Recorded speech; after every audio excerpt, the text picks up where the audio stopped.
We want to acknowledge that the Canada Council for the Arts offices in Ottawa are located on the unceded, unsurrendered territory of the Anishinaabe Algonquin Nation, whose presence here reaches back to time immemorial.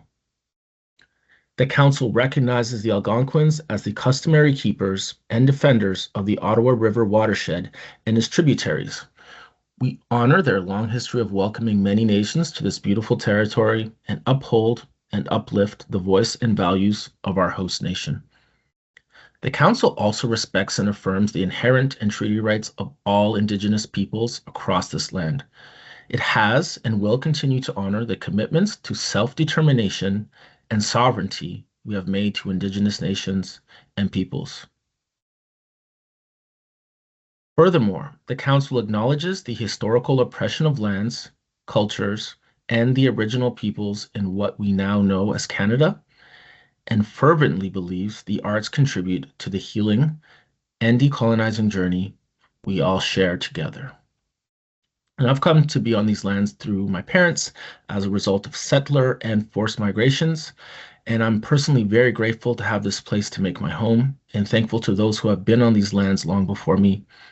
And in the spirit of sharing, we invite you to also reflect on the land you live and work on, the nation it belongs to, and how you can acknowledge that in your own way, either as an organization or as individuals. This can be done through engagement, knowledge sharing, and like today, acknowledgement. It's important to be open and engaged with the many nations of this land.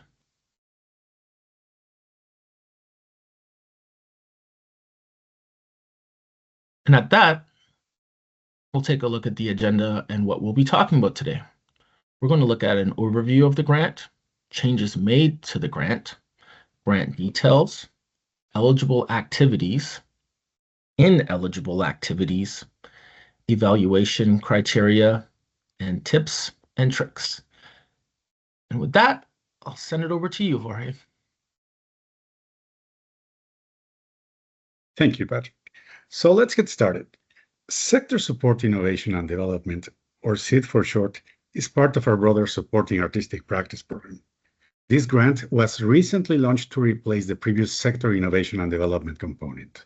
But with the launch of our new granting portal, we took this opportunity to gather insights and feedback from the arts community, applicants, our own staff, and peer assessment committee members, and we reimagined it to be even more open and flexible. At its core, the grant's primary objectives and goals remain exactly the same as before. This is a grant that is all about funding projects that build sector capacity, share knowledge, foster collaboration, and drive innovation in the Canadian arts sector. It is important to emphasize here that when we say innovation, we're not talking about reinventing the wheel or diving into fancy artificial intelligence projects.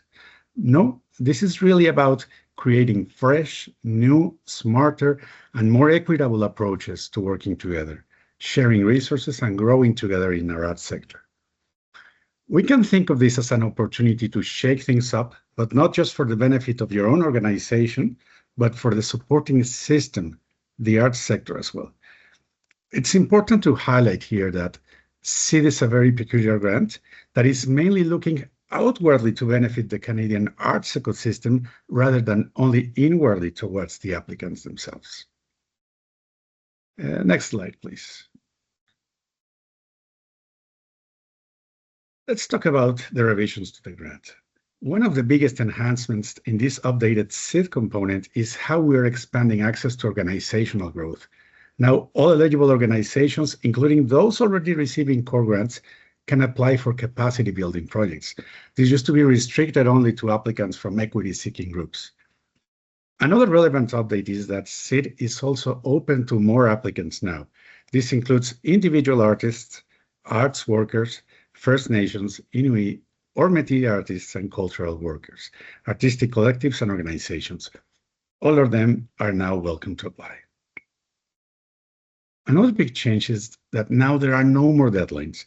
Applicants can submit their proposals anytime before the start of the project, so they can move forward with their ideas as soon as they take shape. Next slide, please.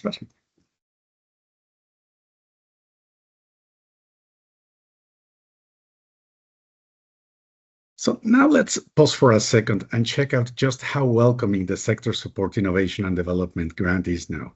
On this slide, you can see all the profiles that are eligible for this grant. It addresses a wide range of profiles for individuals, groups, and organizations. And as we touched on in the last slide, if you're an organization already getting core funding, the great news is that you can now request support for a broader menu of activities to have a bigger impact in the arts sector. If you do not have time to read them all, we will send you a PDF copy of this presentation and you will have a chance to review them. Next slide, please. Let's chat now about the 7 main activity groups supported by Sector Support Innovation and Development. This will help you match your project with the program's goals of growing, strengthening, and developing the Canadian arts sector.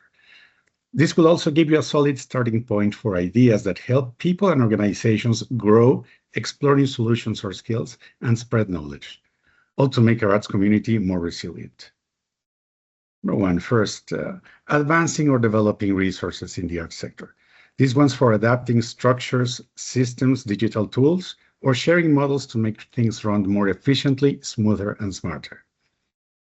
Then supporting artists, which is mainly for production, representation, or management services to promote Canadian artists, groups, organizations.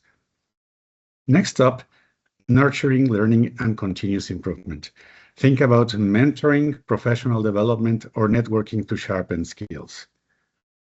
We also got gathering, collaborating, and exchanging, which is about supporting research, knowledge sharing, publications, networking, or magazines that are advancing their artistic or literary practice. Also, sector building for and by equity and sovereignty-seeking artist communities. This could include activities that develop and support equity and First Nations, Inuit, or Métis arts organizations and communities. Then we have testing solutions that include explorations or implementations of innovative solutions to sectoral challenges. And lastly, organizational improvement, development, and/or capacity building, including digital capacity. This could cover initiatives that boost organizational stability, sustainability, relevance, or digital capabilities to better serve communities. And a quick precision here. Even though individual artists can now apply, we need to remember that CID is all about outward-facing projects that are focused on benefiting the arts sector at large. So if you're an individual artist looking for support for a professional development or mentoring opportunity just for you, you should request support from our microgrants instead. But if you're aiming to offer those growth opportunities, connections, or skill to other artists, groups, organizations, you're in the right place and CID is for you. Over to you, Patrick.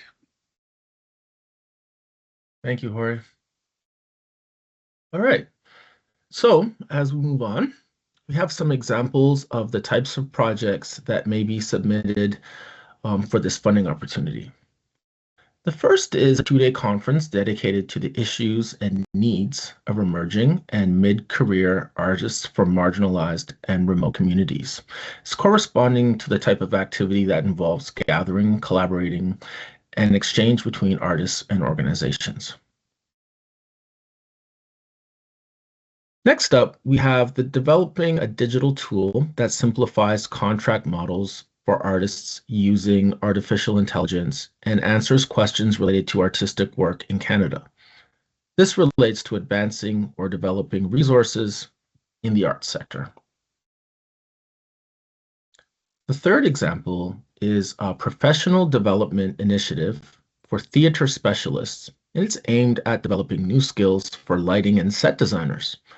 Learning new techniques and keeping up with the constant evolution of the profession and the needs of the performing arts. This relates to nurturing, learning, and continuous improvement. Lastly, the examples of an organizational development project aimed at researching and developing new policies and/or regulations to keep an organization up to date with the best practices in board governance within the artistic sector. This project relates to organizational improvement, development, and capacity building.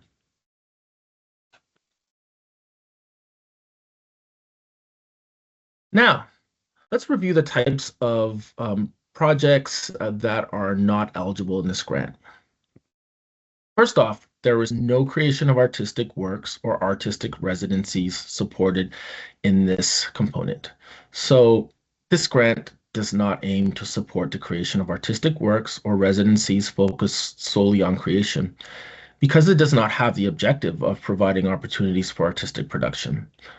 Now, with that said, we understand that some projects may include an artistic component to be successfully carried out.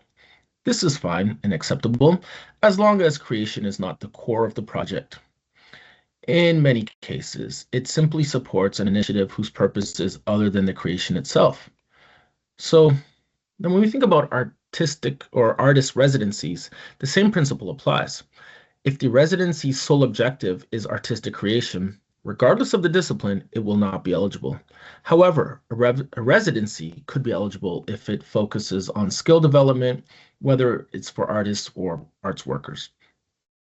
Additionally, this grant does not support public presentation activities such as concerts, exhibitions, or performances. If your project involves a public presentation, this grant is not suitable. Activities like concerts, exhibitions, or performances should be funded through other programs offered by the Canada Council for the Arts. Now let's talk about things that this grant does not fund. First off, it does not fund activities that include capital expenditures, so no land acquisition, no building construction or renovations. It also does not fund activities that fulfill the course requirement of a program at an educational institution. So that's like getting your master or PhD, or you can't apply for a grant for a university or college project. And activities that are on the general list of ineligible activities, and that's a list you can find on our website. So, how much money can you get from this grant? Well, the maximum amount you can request per application is $100,000. Now, keep in mind you can receive a maximum of $100,000 per year, but you can submit up to 2 applications per year.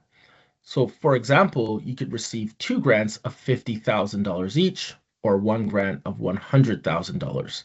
But in all cases, you cannot receive more than $100,000 total per year. There are no deadlines, and you must submit your application before your project begins. It's up to you to decide when you're ready to apply. And at that, I will send it back to Jorge. Thank you so much, Patrick. Now let's chat a bit about the assessment criteria for SID. This information is all now in the Council's granting portal, so you will be able to consult this anytime when preparing your application. This information is extremely important because your proposal will be assessed by a peer assessment committee composed by members of the arts community who will score it based on these criteria and the corresponding sub-criteria. And yes, your proposal must obtain a minimum score in each of them to be considered for a grant. And something important to keep in mind is that if you apply to the old sector innovation and development, please note that these criteria have now changed. Applications will continue to be assessed according to relevance, impact, and feasibility, but the sub-criteria have been adjusted with plain language to cover the full range of activities now eligible. These adjustments will also help you connect the assessment criteria right back to the questions that are being asked in the application form. Next slide, please, Patrick. Let's start now with the first criterion, relevance. This is worth 50% of your overall score, so it is here where you want your project to really shine. Think of this as the foundation. How well your project fits the big picture of what the arts sector needs right now. You will need at least 35 out of 50 points on this one. Relevance includes sub-criteria. The first one is the clarity of your project rationale, including the context and need for what you're proposing. That's 20 points. The second, how well your objectives are matching that identified need, another 20 points. And finally, the appropriateness of your activities and how they directly support those objectives, the last 10 points. So this criterion responds to questions such as, what is the gap filled by your project and why now? Is your project able to draw a straight line from your identified problem to your proposed solution? And is this the smartest and most effective and efficient way to get it done? The second criterion is impact. This is worth 30% of the total score, and the minimum required here is 15 out of 30. Impact is all about what difference will your project make, how your project could shake things up for the better in the arts sector, your community, or your field of practice. Impact also has some criteria, each of them with 15 points. First, does your project show real potential to develop, strengthen, or create a positive shift in the Canadian arts sector, the community it touches, or even your own organization? And second, how does your plan propose to measure its impact, or how will you know that the project has met its objectives? When preparing your application, you will need to consider, for example, what tools, methods, or performance indicators you have in mind to confirm that your project was successful and that you have reached your goals. For example, will it be through surveys from participants, quantifiable metrics or statistics, or will you have other softer qualitative insights from the community, or a mix of both? Next slide, please, Patrick. And the third category is feasibility criterion, which is weighted at 20% of your total score, and the minimum score required here is 10 out of 20. Feasibility has two sub-criteria: your and your partner's experience and capacity to undertake the project, including the necessary expertise and appropriate collaborations, 10 points, and a reasonable and realistic budget that demonstrates other revenue sources, professional conditions for artists, and efficient use of resources, the last 10 points. So in terms of feasibility, you may consider these questions as you write your answer. Is your budget, timeline, and activities aligned, and are your proposed expenses the most effective and responsible use of resources? Have you carried out and concluded similar activities in the past? And do you have the necessary experience or knowledge to carry out your activities? Or if not, are you involving people or partners that have that necessary experience? And if you have collaborators or partners, how will they help you carry out your activities and reach your intended audience, community, or the arts sector? Have they confirmed their participation? Now let's get back to you, Patrick. Thanks, Jorge. Now we'd like to touch on RECAP, or respectful and ethical, cultural and artistic practices. The respectful and ethical, cultural and artistic practices is a new criterion that has been added to all council grants. It is to ensure that proper attention is paid to First Nations, Inuit, or Métis cultural protocols, and that cultural materials are treated in a respectful way when there is Indigenous content in a project. So what does this mean in practice? Well, if your project involves First Nations, Inuit, or Métis individuals, organizations, or cultural content, materials, or protocols, you will be asked to answer a series of additional questions in your application. These questions help to demonstrate that you have made authentic and respectful efforts to engage with Indigenous artists, cultural carriers, knowledge holders, or community members, and that your activities respect Indigenous protocols, principles, and intellectual property. When applicable, you may also need to demonstrate that you have appropriate harm reduction strategies in place to ensure that the safety, well-being, and cultural sensitivity of all participants involved is taken into account. If your project does not involve any of the above, then you simply have to indicate that there is no Indigenous content in the activities. Again, the respectful and ethical cultural and artistic practices applies to all council grants, and when applicable, your application must satisfy this criterion in order to receive funding. Great. Let's talk about budgets. What makes a good budget? The budget is intended to help you provide the evaluation committee with a clear picture of all your costs and funding sources. Make sure to follow the budget instructions when you're filling it. Your overall budget will be assessed for its completeness and clarity. It's important to make sure that you've covered all aspects of your project and that these expenses are clearly laid out in the budget. Friendly reminder, add clear budget notes. Budget notes are not optional. Budget notes are your friend. Remember to break down your costs so the committee can understand what's being included in the budget lines and how it relates to the activities you're proposing in your application. So for example, if you're paying professional fees to a project manager, break down their rates, the hours worked, and the length of the involvement in the project. You will also want to make sure you identify what costs the Canada Council grant will cover. Indicate these amounts and that will be covered by the grant using your notes. Now, it's also good to include participant accessibility support costs in the project budget. So if you have them, you should put them there. Be mindful of pending versus confirmed funding and or revenue sources. Make sure to use the notes section in the budget to indicate which sources of revenue or funding are pending and which ones are confirmed. Remember, the peer assessors don't necessarily know you or your context and your reality, so including all of this will help peers understand your project better and build confidence that you've thought through every aspect of your project. Some more tips as you help to help you as you prepare your application.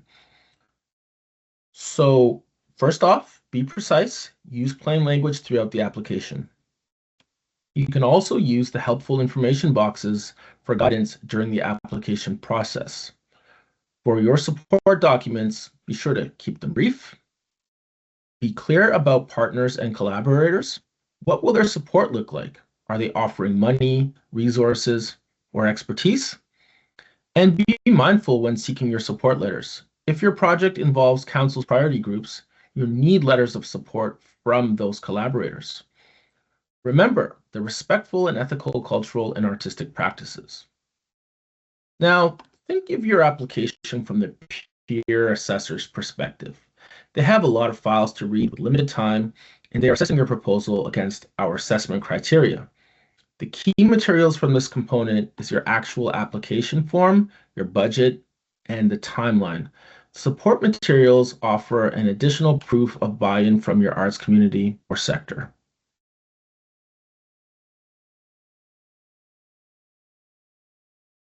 All right.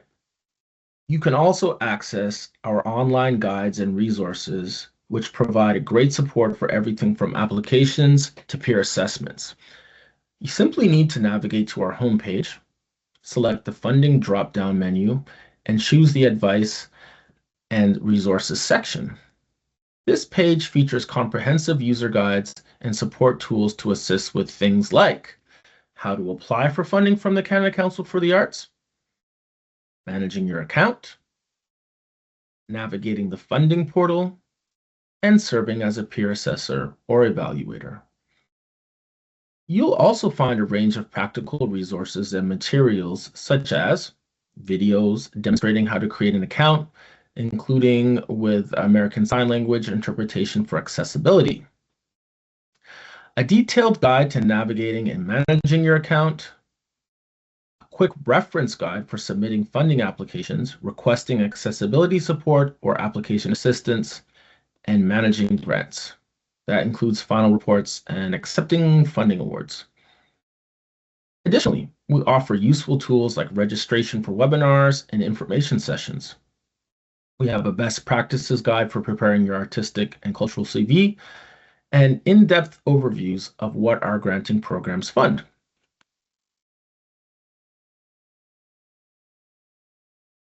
All right, so the best way to get in touch with a member of our team is via the help function in the portal.